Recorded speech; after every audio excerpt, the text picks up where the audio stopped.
Imagine you're going to a very important party with your partner, and you want to wear black shoes, but your partner wants you to wear brown shoes instead. How would you negotiate this situation? Many people believe that win-win or 50-50 is the best outcome in negotiation. If you also think so, then can you tell me what is the win-win in this example? Are you going to wear one black shoe and one brown shoe? It sounds ridiculous, right?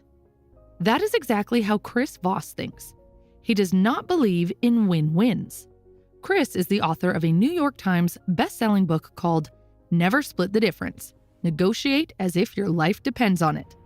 Chris has worked for more than 20 years as a hostage negotiator at the FBI, dealing with kidnappers, bank robbers, and extreme terrorists. He found out that the knowledge he has learned as a hostage negotiator is also applicable to a wide range of business and personal life situations, since the fundamentals of human negotiations are essentially the same in any situation, regardless of age, gender, and ethnicity. Negotiation with a terrorist and negotiation with a businessman is based on the same principles.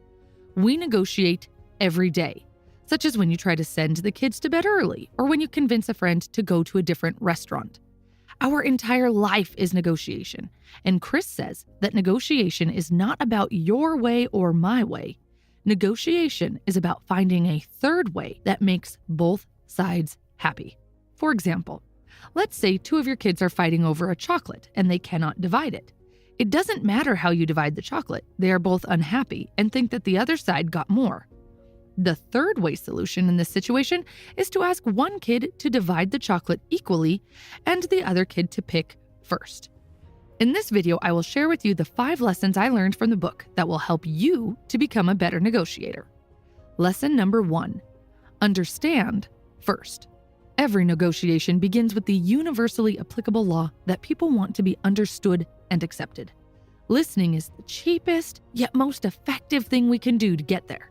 By listening intensely, you demonstrate empathy and a sincere desire to understand what the other side is experiencing. It sounds easy, but you cannot imagine how many people fail to listen. When the other side starts talking instead of listening, they think about what they will say, and when the other side stops, they give their pitch, regardless of what the other side just said. And the other side starts saying to himself, they didn't even listen to a word I was saying.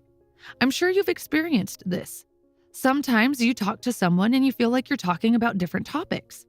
People usually yell in negotiations because they feel that they have not been heard. Everyone wants 3 things in negotiation. Number 1, to be understood. Number 2, respected. And only then get what they want from the negotiation. If you fail at listening, don't expect success from the negotiation. Lesson number 2. Negotiation is not a battle. It is a discovery. People who view negotiation as a battle of arguments become overwhelmed by the voices in their heads. But the truth is, negotiation isn't a battle. It's an act of discovery. The objective is to uncover what the other side wants. Is it money, time, respect, recognition, etc.? In order to do that, the author recommends several tactics. The first one is simply smiling. When you smile at someone, it's like reaching out to their brain and switching on positivity light. We are 31% smarter when we are in a positive state of mind, which also means if we are in a negative state of mind, it makes us 31% dumber. The second tactic is mirroring. Mirroring is simply repeating the last 3 or most critical words of what your opponent has just said. For example, your opponent, I have a very high expectation and want more money. You want more money? Mirroring feels very strange at first, but if you practice, it will work like magic. Mirroring makes the other side vomit information. It's much more powerful than saying, "What did you mean by that?" When you say, "What did you mean by that?" you give your opponent a break to think and correct himself. On the other side, mirroring makes conversation run smoothly and makes the opponent reveal more information. After you have mirrored, stay silent for at least 4 seconds and let the mirroring do its magic. Lesson number 3, tactical empathy. Tactical empathy is understanding the feelings and mindset of the other person and hearing what is behind those feelings, especially focusing on identifying the emotional obstacles that are standing in the way of agreement. Once you have identified the emotion, then label it. Labeling simply means you summarize what your opponent just told you and give it back to him. Labels always start with, "It seems like," "It sounds like." For example, you see that your opponent talks very passionately about his students. In order to label it, you simply say, "It seems like you care a lot about your students." Then stay silent and let the label do its magic. Labeling is effective for two reasons. First, it helps you to confirm that you have identified the right emotion. Second, it signals to your opponent that you truly understand him, which creates a stronger bond and makes your opponent like you. If a person likes you, it is 6 times more likely that you will have a deal. Empathy brings two brains together. The moment you feel empathy and see that there is something that makes you collaborate with me, then your brain power and my brain power get together to solve the problem. Another tactical empathy method is called diffusing negatives with labels. This is especially effective if you know that your opponent is angry and has bad feelings against you. Before you go to the meeting, sit down and think about all the negative things that your opponent might say against you during the meeting or negotiation. After you have identified all the negative feelings, then label them.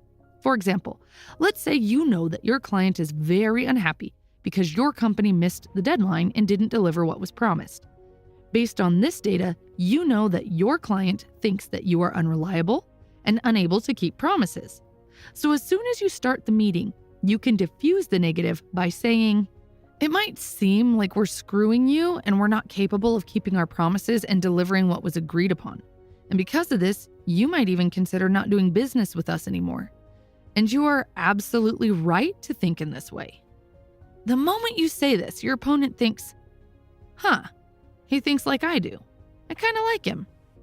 If you did not diffuse the negative, your opponent would spend hours explaining how bad he feels. But now that you have diffused all the negatives, your opponent will be more focused on the solution rather than complaining. Negative emotions and fear of losing affect our brain 3 times stronger than positive emotions. So help your opponent to get rid of the negative feelings, then you will have much better results. Lesson number 4. Start with no. Pushing hard for a yes doesn't get you any closer to a victory. Contrary to popular belief, no is the start of the negotiation, not the end of it. When you say yes to something, you feel committed or trapped. For example, if I come to you and say, "Can we talk for 5 minutes?" After you say yes, automatically your brain starts saying, "How long is 5 minutes actually going to be? Am I going to be stuck with her for 1 hour and go home late? Is she going to sell me her stupid idea again?" All those distractions in your mind stop you from focusing on the negotiation. You just want to get out of there as soon as possible. In comparison to pushing you for yes, if I came to you and said, "Is it a bad time to talk for 5 minutes?" You'd probably say, "No, it's not. But let me finish X, Y, and Z and meet you in 15 minutes at my desk." Since you started with no, you feel safe because you didn't commit to anything. Plus, saying no gives control to you. It was you who said, "Let's meet in 15 minutes." When you feel in control, it makes you think quicker, faster, and helps you to focus on implementation without any distractions. Also, after you said no, you answered 2 to 3 upcoming questions by yourself. I did not have to ask you where to meet, when to meet. You gave me everything I wanted without even working for it. Lesson number 5. That's right. "That is right" is one of the most powerful phrases in negotiation that you want to hear. To get this answer, you simply take your opponent's words and repeat back to him. It sounds simple and maybe a stupid thing to do, but works well. It puts the other side's empathy on steroids. If you get "that is right," then you can be sure that the deal is almost done. "That's right" is what we say when we feel completely heard and believe that the other side really understands us. We also say "that is right" at aha moments. Please be careful. If you get "you are right," it means you failed completely. The difference between these two phrases is tiny, but the implication is huge. When somebody says "you're right," they're most likely trying to get rid of you or end the conversation. Dealing with people is one of the hardest jobs out there. You can be perfect at your job, But if you have poor people skills, it's highly likely that you will have a tough time at work. If you want to improve your people skills, then check out the video you see on your screen. Thanks for watching and have a wonderful day.